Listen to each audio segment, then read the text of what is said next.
Welcome to Choice Classic Radio. Like us on Facebook, subscribe to us on YouTube, and help keep this show alive by donating at choiceclassicradio.com. For more of your favorite old-time radio shows, join us on our companion podcast, Choice Classic Radio, Mystery, Suspense, Dramas, and Horrors, where we bring to you the most mysterious tales that the golden age of radio had to offer.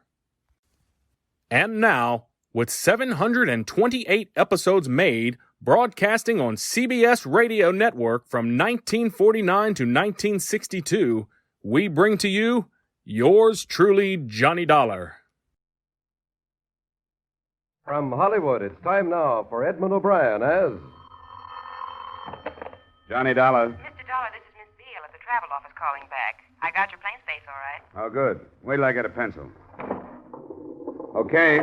You leave Idlewild tomorrow morning at 9 on National Flight 405, and you reach New Orleans tomorrow evening at 5:01. 5:01. Got it. You'll have to stay in New Orleans overnight, and the earliest flight I could get out of there is Pan American number 701 the next morning at 8. 8 o'clock. That'll put you in Managua at 5:50 that evening. There's a train from there to San Juan del Sur. Oh, that part of it should be fun. The fare one way, including tax, is $216.55. Why don't you buy a round trip? Well, just habit, I guess, superstition.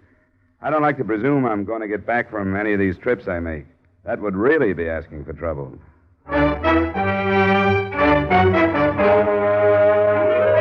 Edmund O'Brien in another adventure of the man with the action-packed expense account, America's fabulous freelance insurance investigator. Yours truly, Johnny Dollar.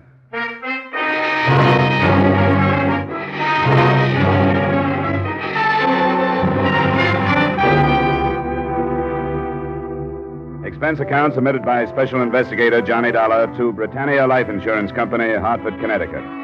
The following is an accounting of expenditures during my investigation of the David Rockey matter. Expense account item 1, $4.50, transportation from Hartford to New York City. Item 2, $1.20 cab fare to the hiring hall of the National Maritime Union.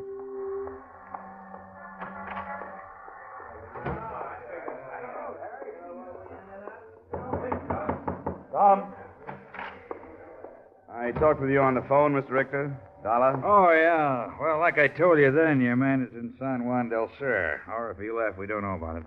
I hope he's there. I've got plane reservations. I called the Edwardson line. That's the outfit he was sailing for. I want to double check on our records, and theirs are the same. He missed his sailing in San Juan del Sur. They signed on a local man as far as Panama. The ship was the Lyle Edwardson? That's it. Can you give me anything that would help identify him? Well, here's his signature and his last job assignment card. Oh. Can I keep this? I guess so, sure. Thanks. Let's see, here's his membership book number, 146544. Uh-huh. All right. Would you happen to have any photographs in your file? No, but the Coast Guard office would, on his certificate of identification and certificate of service. They'll both be in a file on him over there. Good, that's what I need. I wouldn't know him if I did find him. I'll fix you up. Naturally, I'm curious, you flying all the way down to that port. What do you want with this David Rockey? Mind telling me? He just became a millionaire. What? Well, when Rocky was a kid, he was adopted by a Titus Morgan in Boston. Wealthy man. He just died, leaving everything to Rocky. How do you like that? $1.5 million, including $50,000 in insurance. That put me on the case. How would you like to get some news like that? I don't think I could take it. Well, thanks a lot, Mr. Richter. That was nothing. Yeah, when you find this guy, ask him if he can spare a few bucks for the seaman's home, will you?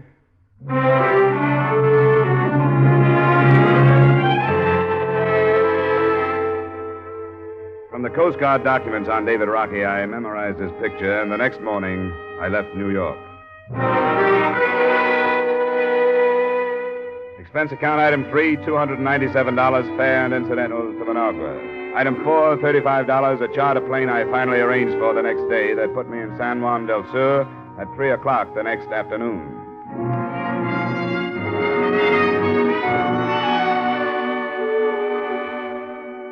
I found hotel accommodations and then looked up the local office of David Rockey's last employers, the Edwardson Steamship Lines.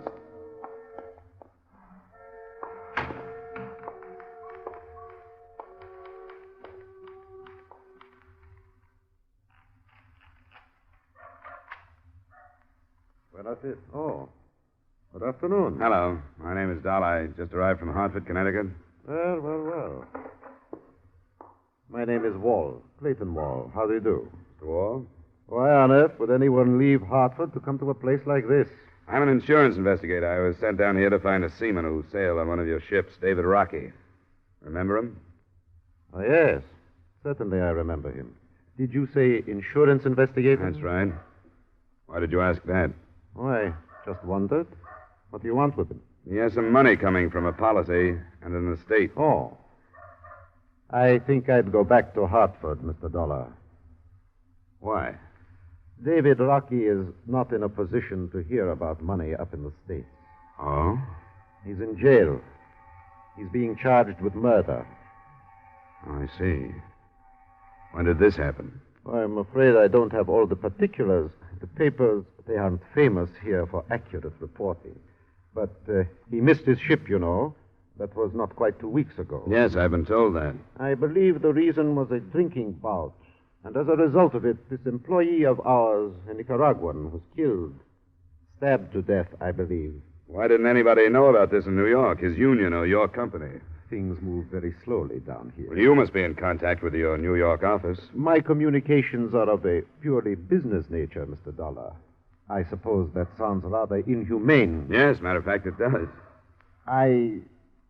This office handles many thousands of dollars each year for the company, and I have to protect its position. You mean that's why you didn't report this trouble of Rocky's? And if I had, it would have meant interference with the officials.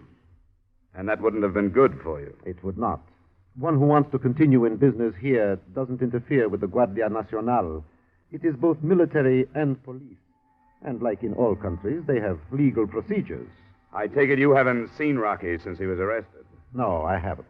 Well, I hope you don't mind if I do. I'll be blunt with you. As long as the interference doesn't stem from this office, I think it's highly in order. I wish you luck, Mr. Dollar. And I'd like to have you tell me how you come out. I'm not as heartless as I sound. No, sure. Just a good businessman.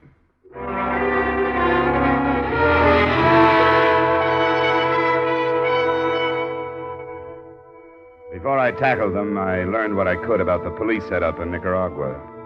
The Guardia had been organized originally by American Army and Marine officers. A lot of what I dug up would have been good news to criminals, a couple of thousand men enforcing laws in the country about the size of New York State. But at least it looked like I'd find somebody who could speak English. I did, but that was all there was in my favor. You cannot talk to him. He's a prisoner, and I will not have people talk to him. Why not, Sergeant?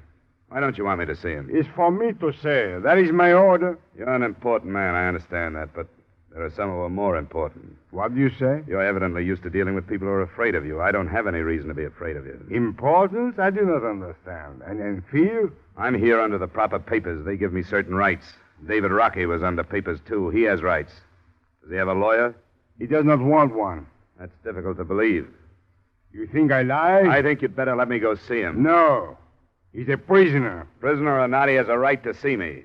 I'll go to the American consul in Managua if I have to. You must know where he'll go, to your superior officers. You can't do this because of personal feelings, Sergeant. You say 10 minutes. No more. Thanks. Maybe that'll be enough.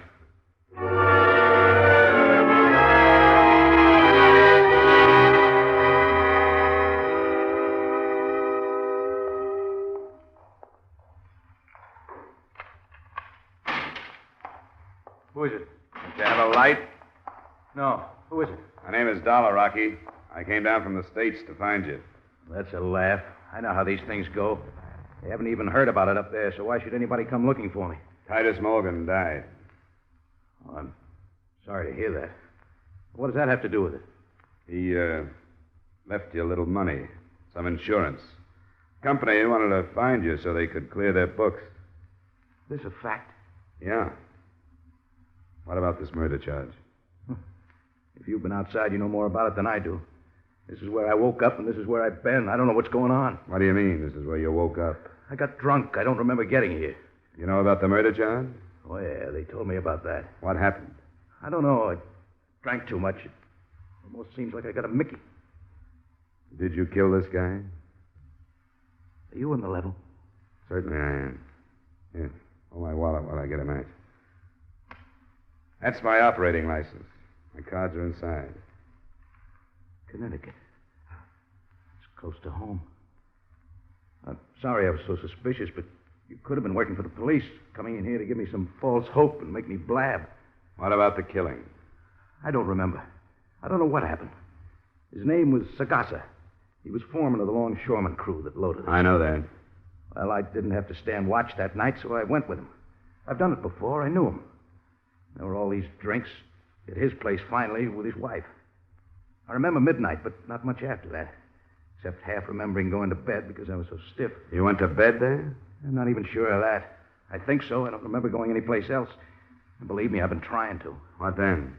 I don't know. Almost like a nightmare. I can remember the police being there. In the morning, I was here.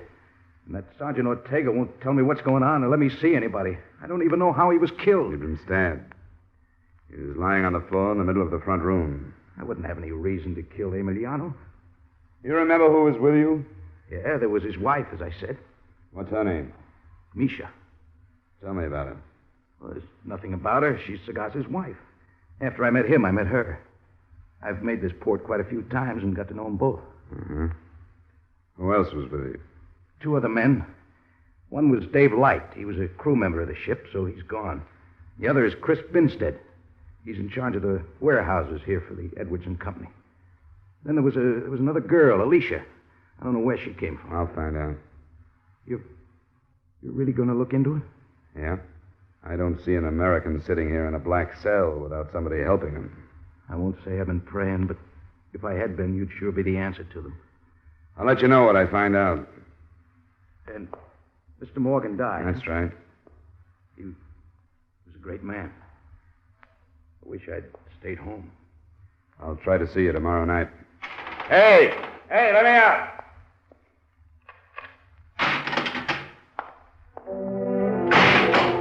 I couldn't see him. The cell was that dark. But when the door clanged shut behind me, I realized the irony of the situation. The heir to $1.5 million fortune in a jail cell in Nicaragua without rights, privileges, or even light.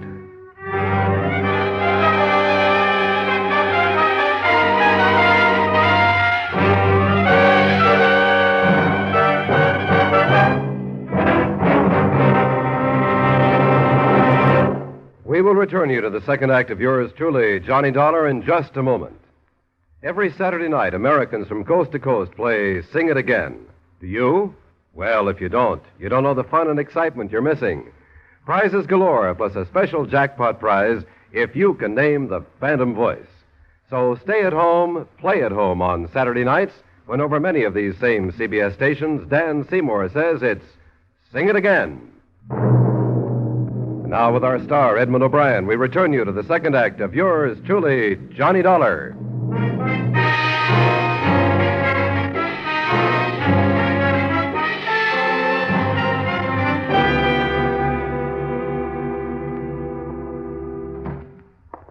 Now you saw the prisoner. Don't trouble me no more. He told me he wouldn't have any reason to kill the man, Sergeant. That's what he said. And that he doesn't remember killing him. That's what he said, too. And why? He says he was drunk, yes. But he remembers other things, like the police being there. Seems to me he'd remember killing somebody. Why you think he tell the truth if he do remember? It just seems to me that he was telling the truth. You are too innocent, senor. Maybe. But I'd like to know what you've got on him. I do not understand. Well, what are you building your case on? Just the fact that he says he doesn't remember? He says he'd have no reason to kill Emiliano. What motive are you using? Motive? The wife.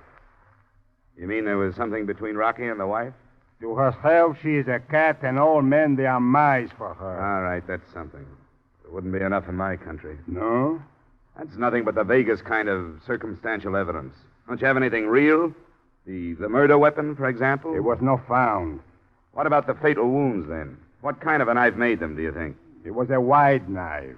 Uh-huh. As a seaman, Rockey could have been carrying a knife, but it would have been a small one. You think of that? We searched him. He did not have a knife. He threw it away. How do you know he threw it away? He did not have it. You believe in his lies. I tell you what the people say who were with him. I don't want to hear your version of what they said. I'll talk to them myself. No, you do not. You do not interfere. Look, as far as you're concerned, he's guilty until he can be proved innocent. And you don't want anybody to try and do that. Now, don't try to stop me, Sergeant, if you don't want your superiors on your neck. You'll be in trouble, too. You want careful.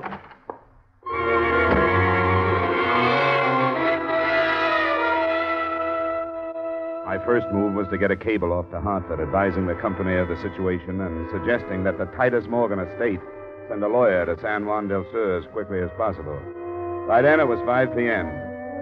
Through Clayton Wall in the Edwardson office, I found the address of the Sagasa widow, one in a section of houses that the company had improved for their employees.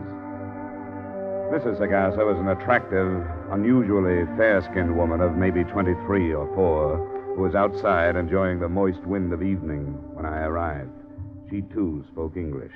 The company taught me. I work there. Oh, it seems to be a good company. Does a lot for its San Juan people. Sometimes I think it is good. But then sometimes I think it would be better never to know any Americans. But they bring me many presents from America. David Rockey and who else? The other sailor from the ship, the one named David. Light? Yes, that one too. And one called Robert. What did your husband say about all these presents? Didn't he mind? Only sometimes he was angry. He would say, "You are my wife. You don't take these things." And I say, "Yes, Emiliano. I'm your wife. And these things don't change that." And he would smile and he was not angry anymore. Was he angry about David Rockey? Sometimes. You know he's in jail, don't you? Yes, I know. Did you see him kill your husband? No. I understand you were here. Yes, I was here with Alicia. We came out here. It was hot inside. Oh. And the men were still inside, huh? Dave Light and Rockey and your husband? Yes. And there was one other, wasn't there? What was his name, Binstead? Yes, Chris Binstead. Did you hear anything from out here? Well, no, only talking. All of them talking? I think so. David Rockey thinks he remembers lying down while he was here. I think he stood up. He was up when you came out of your house? Yes, I think so. It was... Well, there was a lot of rum. Yes, I know. Had there been any trouble? Any arguments? No, I don't think so. Don't you remember? There was only trouble when Chris ran out. Then Emiliano stayed. What did Chris say? He said, "Dave, he cut Emiliano." Dave who? Only Dave. Could he have meant Dave Light? Well, I don't know. Was Dave Light still in the house? No, he was gone to bring the Guardia. Look, it's very important that I learn all the truth about what happened. The Guardia have made up their minds that David Rockey killed your husband.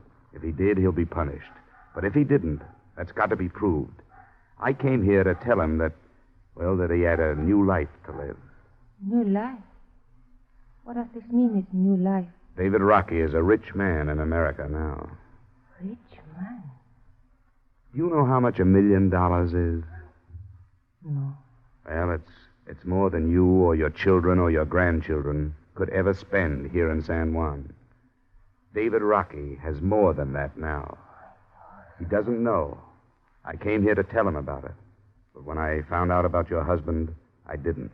Oh, no. He would surely curse God if you told him. You understand now why I have to learn the truth, don't you? Yes. All right. Then will you take me into your house and try to remember everything that happened before you and Alicia went outside?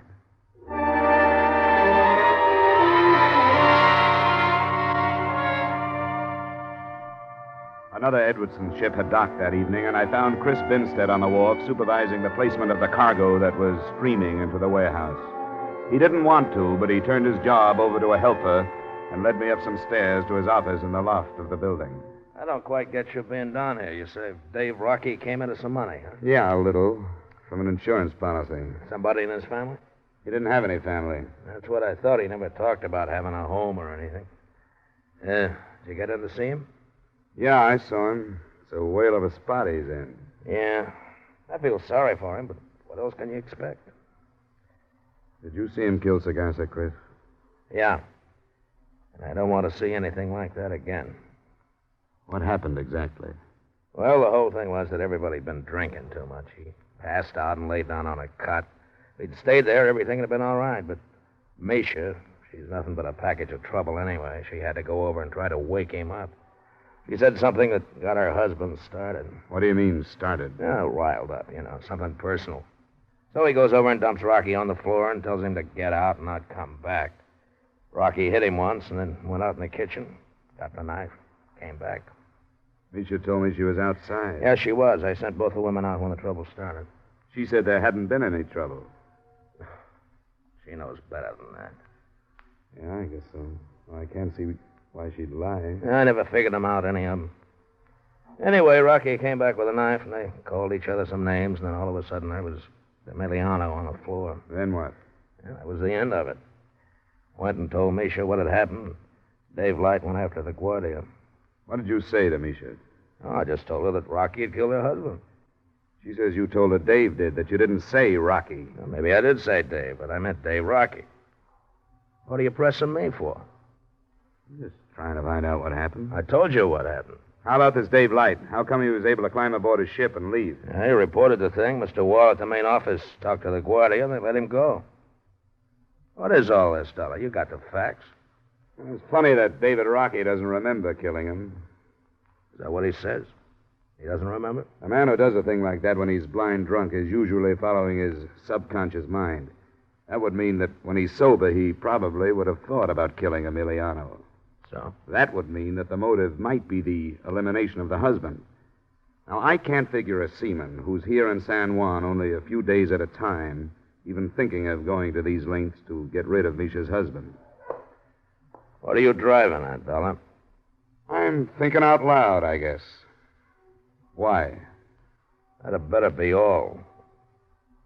I guess you have to get back to work, huh? Yeah. Okay. Thanks a lot for seeing me.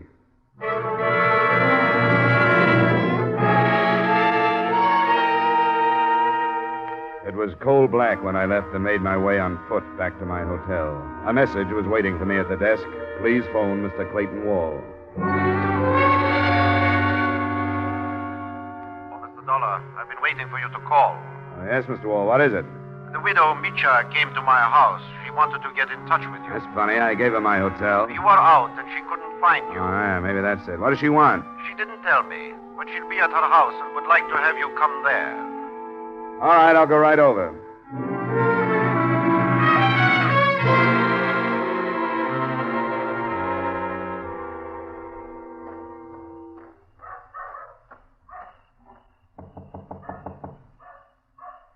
Dennis? Mr. Dollar. Oh, you don't come before this. Well, I was busy asking questions. I saw Chris Binstead. What did he say? It's hard to tell the lies from the alcoholic confusion. I don't understand you. I don't understand it either, Misha.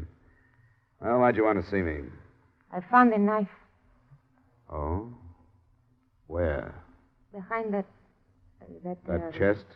Yes. It's there. I didn't touch it. Why wasn't it found before? The Guardia, they didn't look. How did you happen to find it? I don't know. After you leave, I started to think, and something told me, look there. Now tell me the truth, Misha. I tell the truth. You want to help David Rockey? If I can help. All right. Then don't say anything about finding the knife. Not to anybody. I don't tell.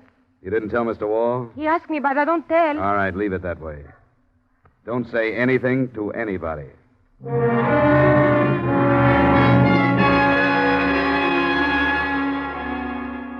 I slept after that, almost the first sleep I'd had since I left New York. And the first thing the next morning, I arranged for another charter plane to Managua. In it, I sent the murder weapon and the only other thing I could think of that carried David Rockey's fingerprints. My wallet that he'd held while I showed him my identification. After a meal that passed for breakfast, I went back to see him. I've been going crazy in here. What have you found out? Oh, not much. Some of it good, some bad. We'll have to wait till this afternoon to do any more. Seems like this is a hangover I'm never going to get over. The times I haven't been going crazy, I've been thinking of Mr. Morgan. How did he die? Heart. He wasn't very old. I keep remembering what he said when I left, that there were two worlds and that I was picking the wrong one. He adopted me, you know. Yeah. I talked to his lawyers, but I didn't get the whole story. It doesn't make any difference, I guess, except that I could have made him a lot happier than I did. He had a son of his own that got killed in an auto accident when he was 14. The mother, too. I didn't know that. I was the same age, and I was supposed to take his son's place. Mr. Morgan found me in a state home, took me in. Gave me everything, put me through school, high school. Why did you leave him? Guess I'd lived too long in the other world or something. I always felt like an outsider. Then the war came along, and I went into the Merchant Marine. How old are you now, Rocky? 27. I went back after the war, but I wasn't cut out for it, I guess. Tuxedos and formal dinners and dames I didn't understand. The rest of the people who never seemed to say what they were thinking. Yeah, there are plenty of those. I tried because I knew Mr. Morgan wanted me to. There was just something rough in me that I couldn't hold down. And there were a couple of things with these stuffed shirts, fights. Finally, a few years back, I got up and left without saying anything to Mr. Morgan. I got no sermon to preach. I know it wasn't the way to do it. And he left me some insurance anyway. How do you like that guy? Have you been thinking about the Sagasa thing, Rocky? I've been trying. You can't remember any more? No.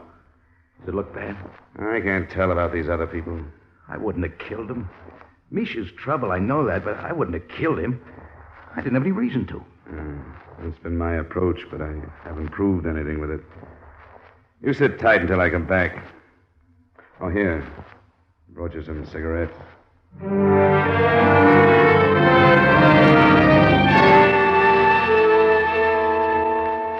I got an answer that morning on my cable to Hartford. The Morgan estate was sending a lawyer. Then I waited until the middle of the afternoon when the charter plane came back from Managua with the results of the fingerprint tests. There was only one place to go.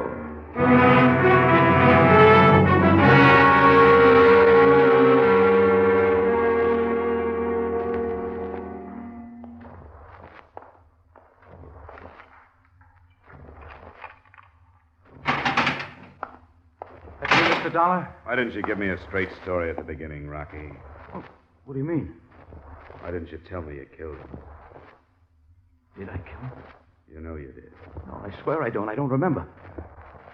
You mean that, don't you? I don't remember, Mr. Dollar. I don't remember. Did I kill him? Didn't you ever think of getting Sagasa out of the way? Yeah. He was in the way. Did I kill him? I've been looking for evidence that would say you didn't. What I found says you did. What? Your fingerprints on the knife, and no other fingerprints at all. They couldn't have been faked. There was only one way to get them there. Oh, I'm sorry. So am I. I didn't mean to. I had no reason to. Why did I? Well, things happen, I guess. It could have happened to anybody who doesn't have any more sense than I do. I got nobody to blame. Nobody.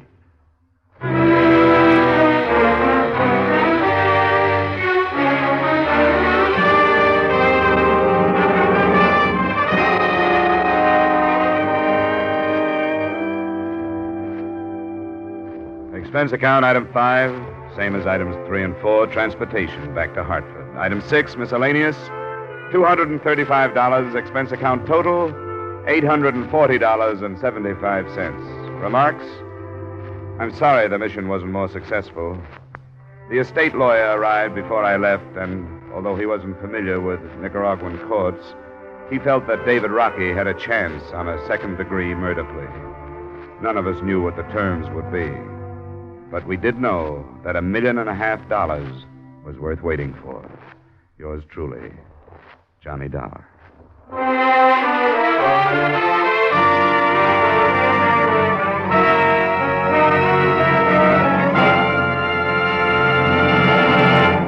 Yours truly, Johnny Dollar, stars Edmund O'Brien in the title role and is written by Gil Dowd with music by Wilbur Hatch. Edmund O'Brien's latest picture is a Paramount Pictures production, The Redhead and the Cowboy. Featured in tonight's cast were Lillian Baeff, Bill Conrad, Tyler McVeigh, Edgar Barrier, Jay Novello, and Jack Moyles. Yours truly, Johnny Dollar, is produced and directed by Jaime Del Valle. This is Dick Cutting, inviting you to join us next week at this time when Edmund O'Brien returns as... Yours truly, Johnny Dollar.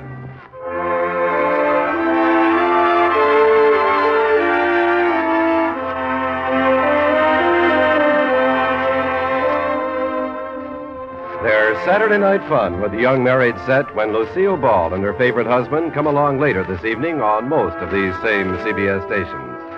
You'll enjoy the laughs with Lucille Ball as she tries to help, but more often hinders the man she calls my favorite husband.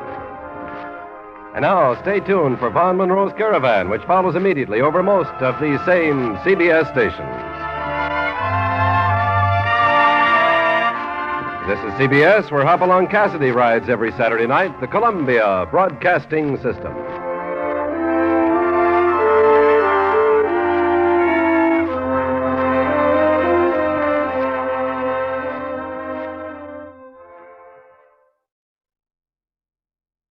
That concludes today's episode. We'd like to thank you and remind you to donate at choiceclassicradio.com. Remember, your donations make episodes like this possible.